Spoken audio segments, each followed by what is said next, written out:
اگر آپ کو میری یہ ویڈیو پسند آئے تو like, comment and share, subscribe کرنا مت بھولیے۔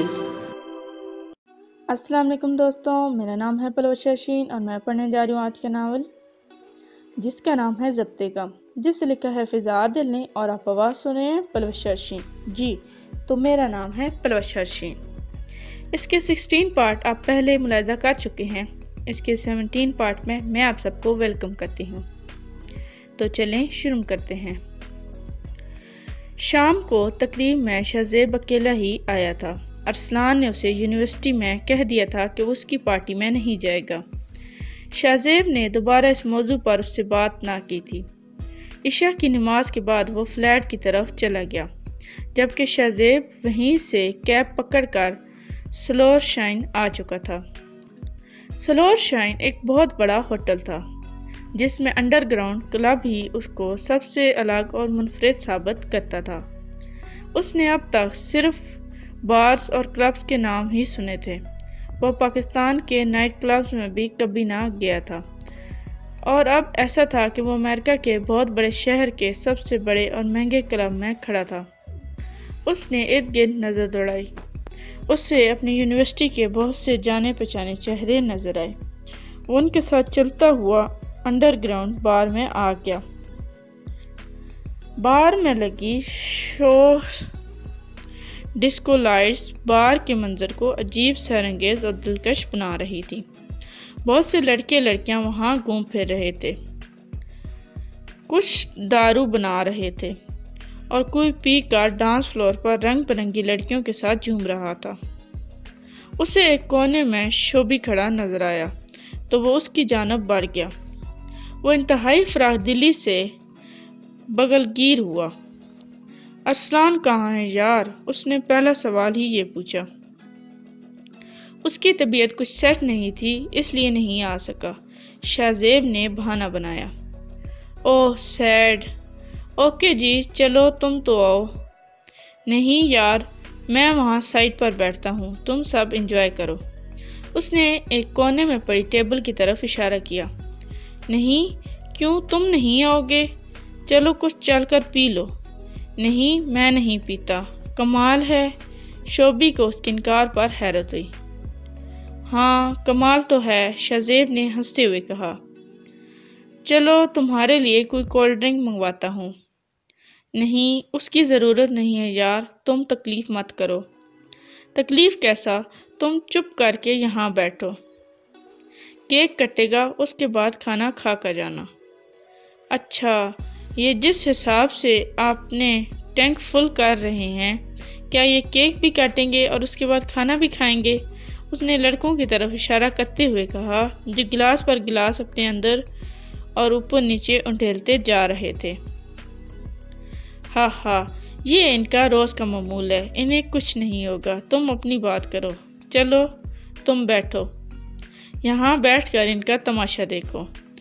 وہ اس کو ہنستے ہوئے کہہ کر وہاں سے ہٹ گیا۔ وہ ایک کونے میں لگے ٹیبل پر تنہا بیٹھ کر ارد گرد کا جائزہ لینے لگا۔ منشیات کی سخت بو اس کے اعصاب بھاری کر رہی تھی۔ بہت مشکل سے وہ وہاں پر بیٹھا تھا۔ اچانک ایک چہرے نے اسے اپنی طرف متوجہ کیا۔ وہ چہرے پر میک اپ کی بھاری تہہ لگائے، لال لپسٹک ہونٹوں پر جمائے، سب کو دیکھ دیکھ کر مسکرا رہی تھی۔ جسم پر کپڑے برائے نام تھے، جس میں اس کا دودھ ملائی جیسا جسم کلب کے تمام لڑکوں کو دعوت عام دے رہا تھا۔ اس نے اسٹیج پر کھڑے کھڑے بار بوائے کو اشارہ کیا۔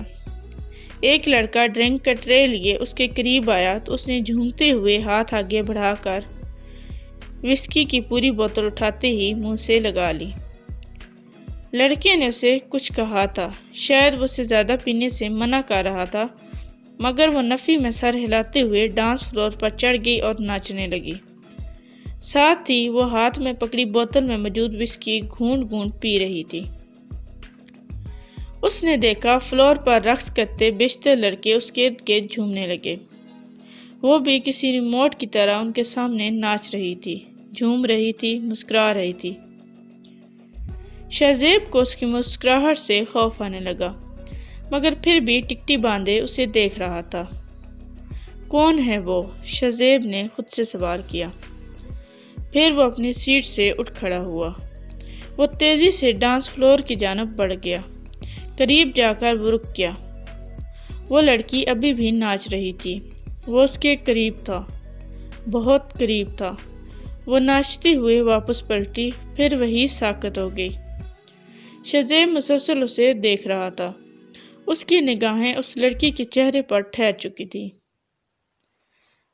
نظریں ملتے ہی وہ لڑکھڑائی تھی، مگر اگلے ہی لمحے اس نے شزیب کو نظر انداز کر دیا اور پھر سے جھومنے لگی۔ کون ہے یہ؟ شزیب نے ایک بار پھر خود سے سوال کیا، مگر اسے کوئی جواب نہ ملا۔ وہ وہاں سے ہٹ گیا۔ اس نے ارد گرد شوبی کو تلاش کیا۔ ایک بار پھر وہ ایک کونے میں لڑکیوں کے بیچ کھڑا نظر آیا۔ شوبی نے اسے اپنی جانب آتے دیکھا تو متوجہ ہوا۔ کیا ہوا؟ مزہ نہیں آ رہا؟ اس کے چہرے کے تاثرات سمجھ چکا تھا۔ نہیں یار، وہ مختصر بولا۔ اوہ مین، تمہیں کیسے مزہ آئے گا؟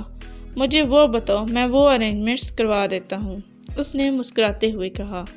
نہیں، ایسی کوئی بات نہیں ہے، سب بہت اچھا ہے۔ پھر کیا بات ہے؟ تمہارے فیس سے تو نہیں لگ رہا کچھ ٹھیک ہے۔ اسے نان سیریس شوبی کی زبان سے سیریس باتیں ہمیشہ ہی عجیب لگتی تھی۔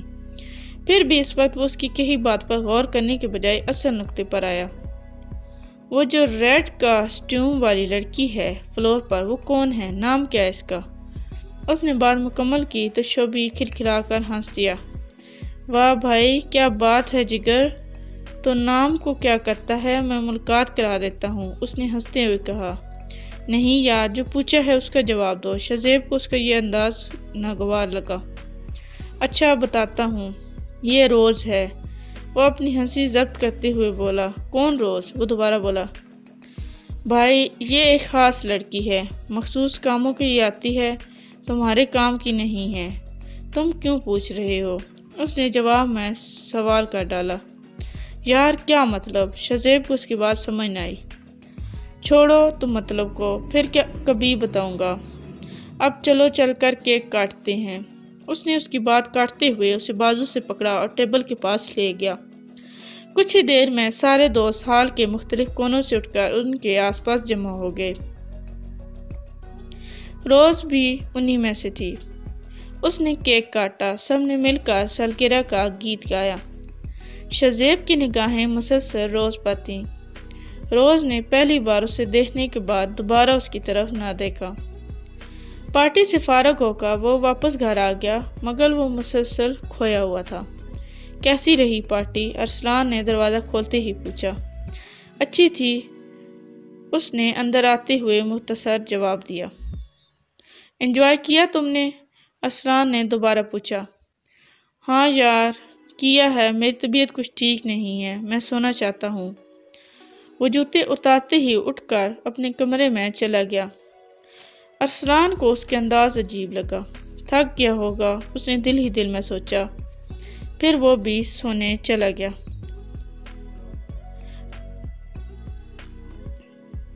3 ہفتے گزر چکے تھے۔ شزیب نے اس کو دوبارہ نہ دیکھا تھا، نہ ہی اس کے بارے میں اس نے کسی سے کوئی بات کی تھی۔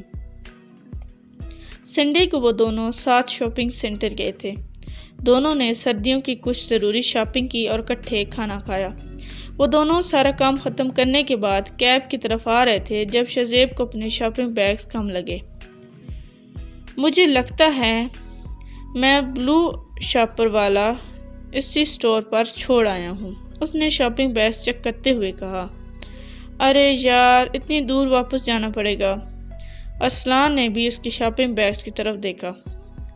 تم ایسا کرو، وہاں بینچ پر بیٹھو، میں بس 10 منٹ تک آیا۔ اس نے سڑک کنارے ایک جانب پڑے بینچ کی طرف اشارہ کیا۔ ارسلان چل کر وہاں بیٹھ گیا۔ شزیب نے اپنے ہاتھ میں پکڑے تینوں شاپر اس بینچ پر رکھے اور مڑ کر واپس اس مارکیٹ کی طرف چل پڑا۔ اس نے اپنا مطلوبہ شاپ سے شاپر اٹھایا، شاپ کیپر کا شکریہ ادا کیا اور وہاں سے باہر نکل گیا۔ ابھی وہ سیڑھیاں نیچے اترنے کے لیے قدم بڑھا رہا تھا کہ اس کے سامنے بنے فوڈ کورٹ پر نظر آئی۔ اس نے قدم روک دیے۔ چند سیکنڈ وہ کھڑا اس کو دور سے دیکھتا رہا، کون ہے یہ؟ ایک بار پھر اس کے دماغ میں یہ سوال ابھرا۔ اس نے قدم فوڈ کورٹ کی جانب بڑھا دیے۔ وہ اس وقت اکیلی نہیں تھی، ایک امریکن لڑکے کے ساتھ تھی۔ لباس کے علاوہ وہ اپنے انداز اور بول چال سے بھی امریکن ہی لگ رہی تھی۔ شہزیب اس کو قریب سے دیکھ رہا تھا۔ وہ اس سے کچھ قدم کے فاصلے پر رکی ٹیبل پر بیٹھی خوشگپیوں اور کھانے پینے میں مصروف تھی۔ وہ اب اس کے ٹیبل کے پاس جا کر رک گیا۔ شہزیب کو دیکھ کر وہ چونکی، مگر دوسری ہی لمحے وہ اسے دیکھ کر مسکرا دی۔ پہلی مسکراہٹ پر بھی انداز انتہائی دل فریب تھا۔ وہ بہت حسین تھی، مگر فی الحال میک اپ میں چھپے مصنوعی چہرے نے اسے قدرتی حسن سے کوسوں دور کر رکھا تھا۔ سرخ رنگ کی تہ میں چھپے ہونٹوں پر شہزیب کو بے ساختہ مشرقی حسن کی جھلک محسوس ہوئی۔ سر پر بھڑکیلا گولڈن رنگ کا ڈائی تھا، جسے جگہ جگہ سے سرخ شیڈ دے کر بیوٹیشین نے کمال مہارت سے دلکش بنا رکھا تھا۔ اس کے دودھ جیسے گورے رنگ پر گولڈ سرخ شیڈ کے بال غضب ڈھا رہے تھے اور کافی حد تک مشرقی حسن کو چھپا کر اسے مصنوعی مغربیت بھی اوڑھا رکھی تھی، مگر اس کے باوجود بالوں کی جڑوں سے بڑھتے کالے سیاہ بال اس دھوکے کو مات دینے کے لیے ہی کافی تھے۔ شہزیب نے چند لمحوں میں اس کے سراپے کا مشاہدہ کیا۔ یہ پہلی لڑکی تھی جس کو زندگی میں پہلی بار شہزیب نے اتنے قریب سے دیکھا تھا۔ How are you? شہزیب نے اس کے مسکرانے کے بعد فوراً پوچھا۔ آئی ایم روز۔ اس نے ہنوز مسکراتے ہوئے اپنا نام بتایا۔ کون روز؟ اس کی بار شہزیب نے اردو میں پوچھا۔ روز نے کوئی جواب نہیں دیا۔ شاید وہ یہ ظاہر نہیں کرنا چاہتی تھی کہ وہ اس کی زبان سے واقف ہے۔ مجھے ایسے لگتا ہے جیسے میں تمہیں جانتا ہوں۔ تم روز نہیں ہو، تم کوئی پاکستانی ہو نا؟ شہزیب نے دوبارہ کہا۔ وہ پھر سے کچھ نہیں بولی۔ اس کے چہرے پر بہت سے رنگ ایک ساتھ ابھرے جو میک اپ کی بھاری تہ کے سبب صاف نظر نہ آ رہے تھے۔ وہ اپنی جگہ سے کھڑی ہو گئی، ساتھ ہی وہ لڑکا بھی اس کے ساتھ جس کے ساتھ وہ بیٹھی تھی۔ اوہ مین، واٹ آر یو سیئنگ؟ اس لڑکے نے الجھن امیز لہجے میں کھڑے ہوتے ہی کہا۔ شہزیب نے اس کی بات پر توجہ نہ دی۔ وہ مسلسل روز کو دیکھ رہا تھا۔ روز اس سے مزید نظریں ملاتی یا اس کے سوال کا جواب دیتی، وہ اس گورے کی طرف پلٹی۔ Nothing, I think we should go now. اس نے شہزیب کو بالکل نظر انداز کر دیا۔ اس کی بات کا جواب دینے کی بجائے اس نے لڑکے کو بازو سے پکڑا اور وہاں سے چل پڑی۔ Hey listen to me, I want to say things me, so listen to me, please. شہزیب نے 2 قدم آگے بڑھا کر کہا۔ وہ کچھ اور بھی کہنا چاہتا تھا، وہ نہ کہہ پایا، وہ بہت آگے جا چکی تھی۔ اس نے کوریڈور سے نکلتے ہی پلٹ کر اسے دیکھا۔ وہ وہیں کھڑا تھا۔ وہ اس کی نظروں سے اوجھل ہو گئی۔ شہزیب کچھ دیر کھڑا اس کی طرف دیکھتا رہا، پھر سیڑھیوں کی جانب چل پڑا۔ ارسلان بینچ پر بیٹھا سردی کی شدت کو کم کرنے کے لیے ہاتھوں کی تلیاں آپس میں رگڑ رہا تھا۔ کہاں رہ گئے تھے تم؟ جب وہ اس کے قریب پہنچا تو اس نے اس سے پوچھا، جبکہ وہ خالی الذہنی کی کیفیت میں اسے تکنے لگا۔ تم سے پوچھ رہا ہوں، کہاں رہ گئے تھے تم؟ اتنی دیر سے یہاں ٹھنڈ میں بیٹھا ہوں، اگر تم مزید 10 منٹ نہ آتے تو میری کلفی جم جانی تھی۔ وہ اٹھ کھڑا ہوا، پھر بینچ سے شاپر اٹھاتے ہوئے ہنس کر بولا، میں وہ شاپر نہیں مل رہا تھا۔ اس نے ہاتھ میں پکڑے شاپر کی طرف دیکھتے ہوئے کہا۔ اسے سمجھ نہیں آ رہی تھی کہ کیا جواب دے۔ ارسلان نے سر جھٹک کر کیب کو اشارہ کیا۔ کیب ان کے قریب آ کر رک گئی۔ وہ دونوں اس میں بیٹھ گئے۔ شہزیب بہت چپ تھا، اسنان نے محسوس کیا، مگر اس نے وجہ نہ پوچھی۔ اب تک کے لیے اتنا ہی، ملتے ہیں نیکسٹ پارٹ میں، تب تک کے لیے اللہ حافظ۔ Please like, subscribe and share our channel and press the bell icon for more videos.